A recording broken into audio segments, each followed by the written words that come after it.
All right, my man. State your name. Let them know you on Nicovelli TV. What's good, y'all? My name is Leon Bryan. I'm here on Nicovelli TV. That's what's up. You a Knicks fan? Of course I am. Yes, sir. All right. Which era of the Knicks you like? This era right here, the new generation. I'm a young cat. You feel me? Okay. Talk to me. Any favorite players you got in mind that you like on the Knicks? Yeah, I ain't gonna lie, man. Porzingis, of course, he's number one. Porzingis, he's number one right now. All right, let's start off with KP. What you like about KP's game? His game, his inside game, his outside shot. I feel like he can get better over time as he develops. His passing, his screen and rolls, his post-up game, his rebounding, everything, man. He's a great overall player. Okay, there's been a somewhat critics concerning KP defending the perimeter. Right. They're saying that he's not good at that. Over time, nothing happens overnight. You know, everything takes time. Everything takes practice. Just as long as he stays consistent, he stays good, he'll get better, man. Development. Michael Jordan, he wasn't a champion overnight. You know, it took time. He developed his game. He became the greatest. So over time, KP, he gonna be one of the greats, man. Okay. Do you think his size will have any impact with today's game? Because a lot of people say, all right, the kid could play, but he need to bulk up when he's in the paint.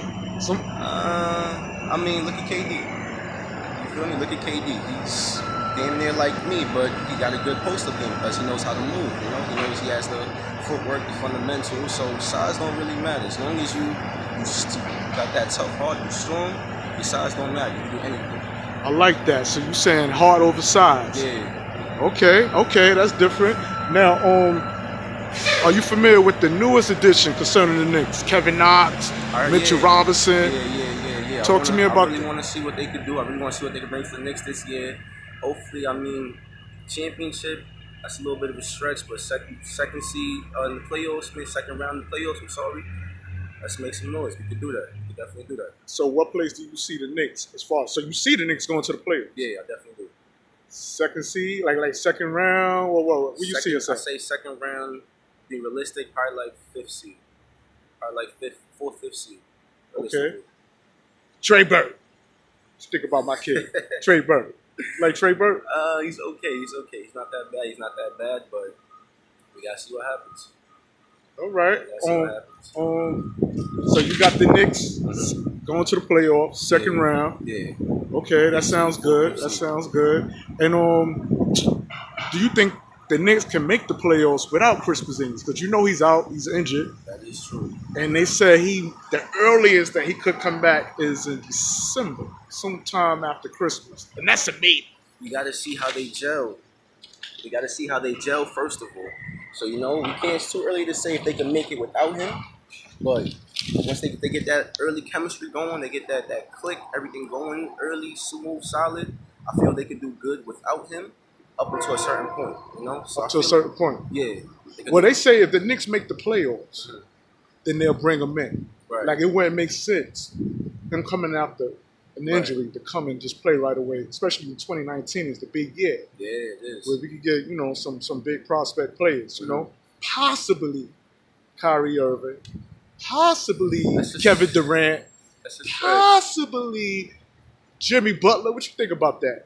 These players, I mean, even Draymond Green and you know. I mean, if we get those players, we automatically gonna win the chip, man, because those are franchise superstar players, you know. So if we get those around the pieces that we have now, their leadership, what they could bring to the Knicks, what they could bring to the team, the organization, if we get those players, we could definitely win the chip this year, man. We could definitely do it, but especially with the young talent that we have now, and if KP possibly comes back, I don't see what's stopping us.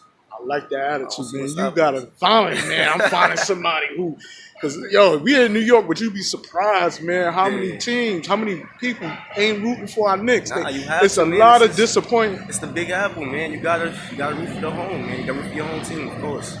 Now, I got a serious question for you. Yeah. From a previous video I did.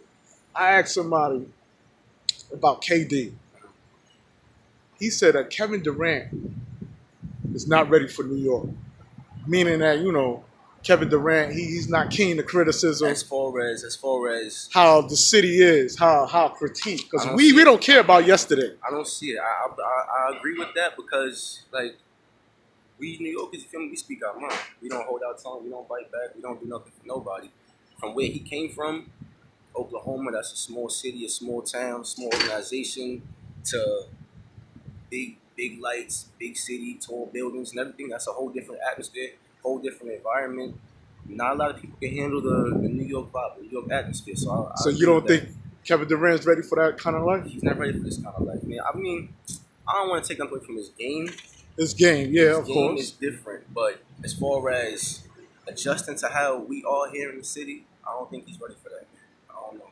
Think Kyrie's ready? Of course.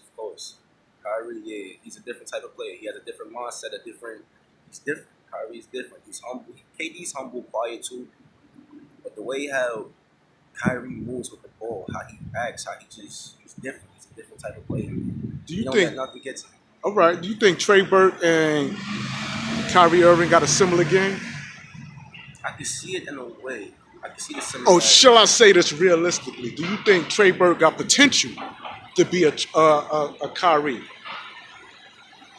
Give it probably like 4 or 5 years. Let's see how he plays, if he stay healthy, if he really develops his game and really tries to follow after his game. Not really follow after his game, but more so, how I put this in like, try to more so like learn from him, but like do it in his own lane, his own path. Yeah.